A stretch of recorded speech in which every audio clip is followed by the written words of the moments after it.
साईं मार साहब सरायकी दी एक बड़ी खूबसूरत गज़ल जनाब दी नज़र। अल्लाह करे जो दिल को ये दुनिया न भा वंजे, अल्लाह करे जो दिल को ये दुनिया न भा वंजे, चिड़ी दा बच्चा बाज दे हथी न आ वंजे।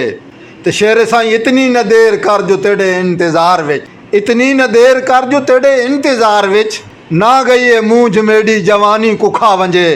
ते आ बै तैकू सिखावां सलीके मजाल दे, आ बै तैकू सिखावां सलीके मजाल दे, मुमकिन है ई दफ़ा कोई तैकू सहा वंजे। ते कुछ यार अगले मोड़ तई निखड़े वंजन मतां, कुछ यार अगले मोड़ तई निखड़े वंजन मतां, कोई शख्स मेरे खैमे दा डीवा बुझा वंजे। ते डे वंज मेरी ज़बान को खुशबू दे जायके, गुरबत मेरे खलूस ते लीका न ला वंजे।